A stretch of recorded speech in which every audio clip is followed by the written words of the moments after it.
All right, here we go. Gospel of Thomas, saying 85. Jesus said, Adam came into being from a great power and a great richness, and he was not worthy of you. For had he been worthy, he would not have tasted death. Listen, we've been taught that we cannot say no to sin, but Jesus is telling the disciples here, he's telling them that they are greater than Adam was. What does that mean? Adam didn't receive eternal life and he died because he chose wickedness.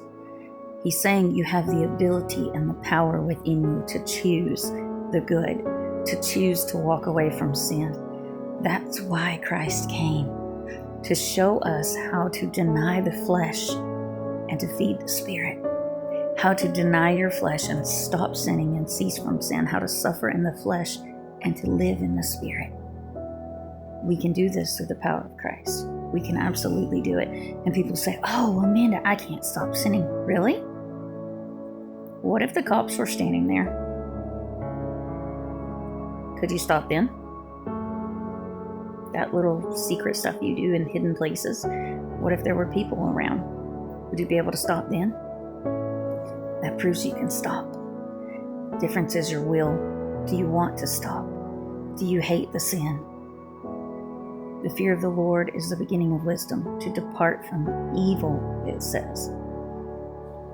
So if we depart from evil, if we hate evil, if we hate sin, we will not do it. Each person does what they approve of. You're not being drawn into sin because you don't enjoy it, because your flesh is not benefiting from it in some horrible carnal way. You're doing it because you're in the flesh, because you want to feed your flesh. When you deny your flesh, guess what? You won't die. You'll actually receive power, spiritual power, true power, but you've got to deny that flesh. Let's read this again. 85. Adam came into being from a great power, meaning God, and a great richness, and he was not worthy of you. For had he been worthy, he would not have tasted death. Do you understand that those of us that are birthed out of this incredibly wicked time in these last days are greater than Adam and them? We are coming out of extreme darkness and choosing the light over that extreme darkness, and against all the oppression of the enemy, against all the opposition of the enemy, we are coming out victorious through Christ. He came in the fullness of time. Sin had reached a fullness. We now are experiencing these latter days where sin is so proliferant in the earth.